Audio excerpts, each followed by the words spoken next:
cloud-first policies have taken over India and have skyrocketed in the last few months. To talk more about how enterprises in India are adopting clouds, I've got here with me Rajeev Seoni, CEO of EY Ernst Young, one of the largest consulting companies in the world. Rajeev, thanks a lot for talking to me.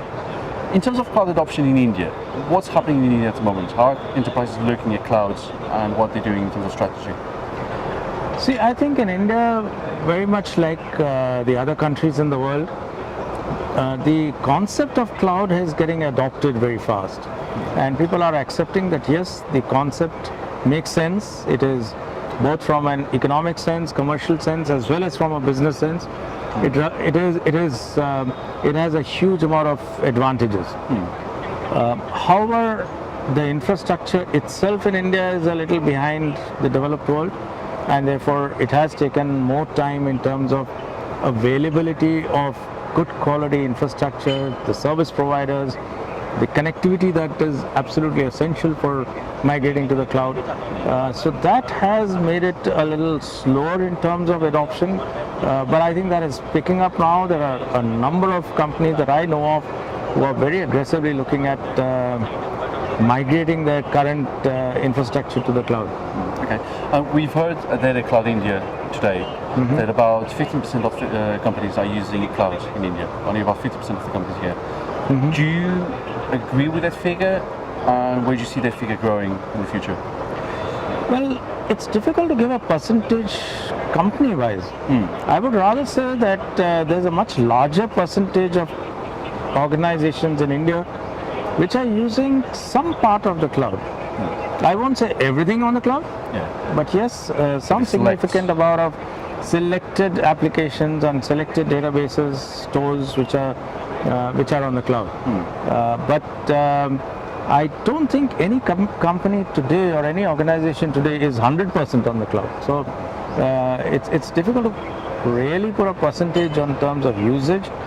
I can only say that yes, it is growing. It's growing rapidly, and I see that as a very positive sign towards the cloud availability of cloud infrastructure in the country. Okay, and then compared to other countries and other enterprises in different regions, how do Indian company strategies in terms of cloud differ in terms of adoption? How do they deploy? How do they buy? What do they ask for? How does it compare to other markets? Okay, so let me bring out one important aspect which has not been touched. I think very important from point of view of being able to adopt cloud, and that is the regulatory infrastructure. Okay.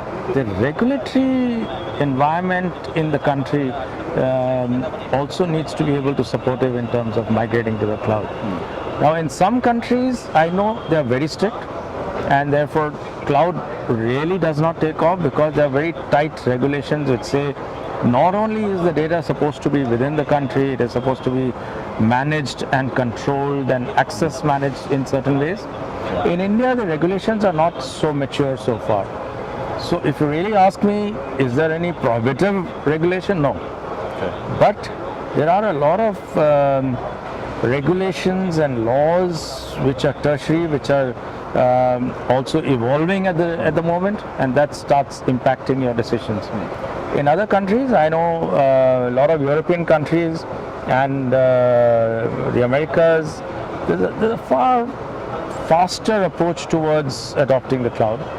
They've been able to do it because not only are the local regulations supportive, but they know exactly how to be compliant to those regulations. So, the situation becomes more complex if the regulations themselves are evolving, and that is the situation in many of the emerging markets that I'm dealing with.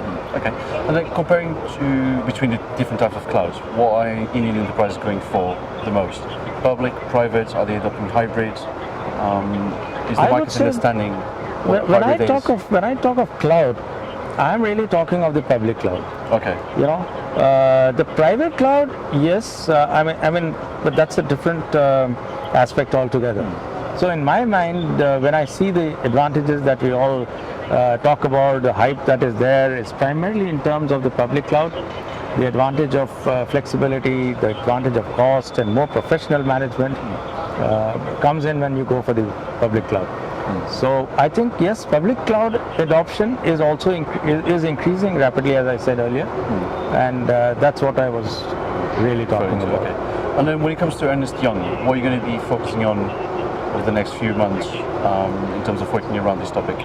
See, EY globally has been already been a very fast adopter of the cloud technology, and this is a combination of both public and private cloud. I know that a number of countries, EY globally has already started using the cloud infrastructure. I'm talking of the public cloud infrastructure for a number of applications and tools.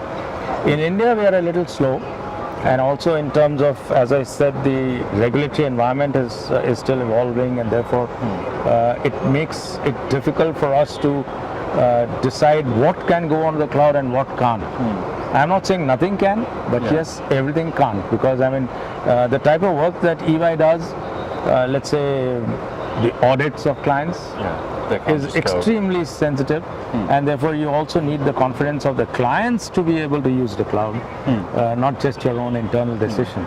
Similarly, certain advisory work that we do for sensitive type of, government, public sector type of work, there are those become really a little, I don't want to call them roadblocks, but yes, a little hurdle in terms of obstacles in terms of adopting cloud very fast. Okay, and then final question, if you had to describe the whole of the Indian cloud market and the future of the cloud market in India in one word, what words would you use? I would say evolving. I'm not saying it is mature today, but yes, it is evolving, and I see a very, very bright future for it in India. Okay, Rajeev, thanks a lot for talking to me. Thank you. Don't forget you can follow the Economy on LinkedIn, Facebook and Twitter, and also visit the website on www.economy.com.